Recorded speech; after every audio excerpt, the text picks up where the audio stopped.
ውድ ተከታታዮቻችን እንግዲህ ለዛሬ ይዤላችሁ የመጣሁት ከማህፀን ካንሰር ጋር በተያያዘ ነው። እንግዲህ ከማህፀን ካንሰር ጋር ብዙ ወጣቶችም ሆነ እናቶች፣ ሴቶች እየተቸገሩ ስላለ ሁላችሁም ላይክ፣ ሼር፣ ሰብስክራይብ በማድረግ ለሁሉም ሰው እንዲደርስ እንድታደርጉ ብዙ ሰዎች እንታደጋለን። ወጣቶች እንታደግ፣ ብዙ ሰዎች ሴቶችን እንታደጋቸው።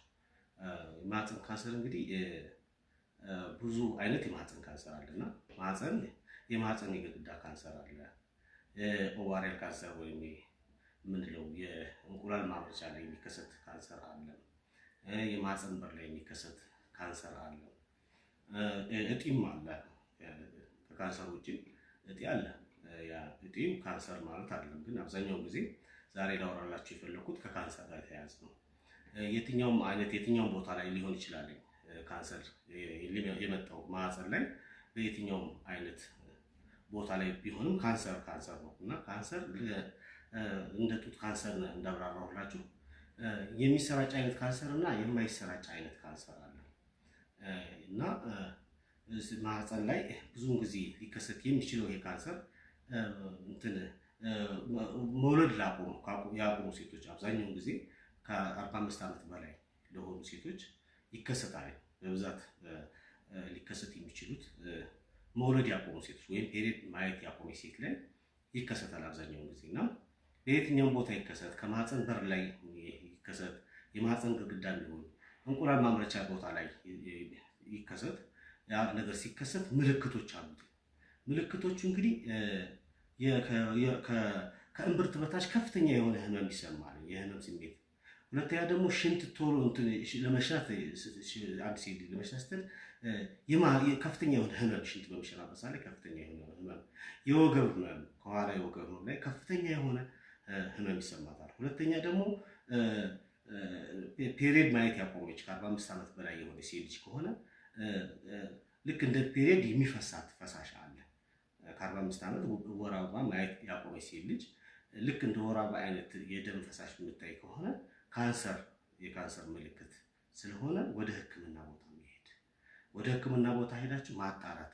ከ45 ዓመት ከ50 ዓመት በላይ ሆኖ ደም የሚመጣ ከሆነ ይሄ ካንሰር ነው። ካንሰሩ በሰዓቱ እንደዚህ አይነት ምልክት በምታዩበት ሰዓት ወደ ህክምና ሄዳችሁ የሚሰራጭ ነው የማይሰራጭ ነው በሰዓቱ ለመግታት ወደ ህክምና ተቋም እንድትሄዱ። ከፍተኛ የሆነ ህመም ይሰማል፣ የወገብ ህመም ይሰማል። ከእምብርት በታች ከፍተኛ የሆነ ስቃይ የሆነ ህመም ይሰማል።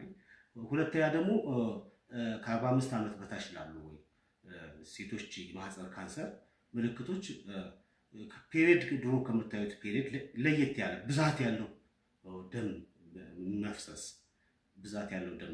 ሁለተኛ ደግሞ በግንኙነት ሰዓት ላይ ከፍተኛ የሆነ ህመም መሰማት።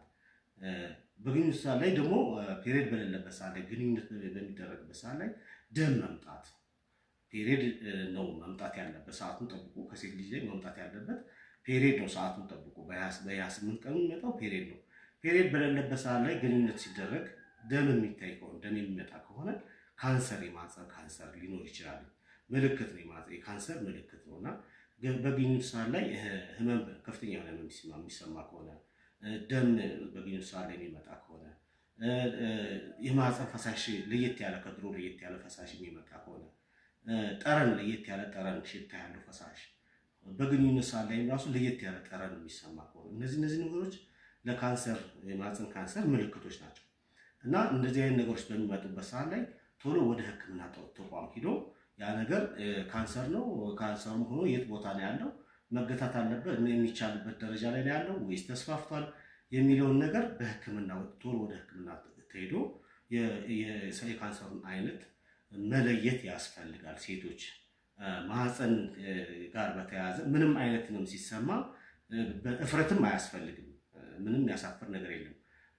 የህመም እስካለ ድረስ ቶሎ ወደ ህክምና ተሄዶ መፍትሄ መገኘት ሲችል ያን ህመማቸውን አለመግለጽ ወይም ለየት ያለ ፈሳሽ ሲመጣ ምን ሆኜ ነው እንደዚህ ያለ ነገር የመጣብኝ፣ ሽንት በጣም ከፍተኛ የሆነ ህመም ካለ ያን ህመም ለምንድን ነው የመጣው የሚለውን ነገር ቶሎ መገንዘብ እና ወደ ህክምና መሄድ ያስፈልጋል።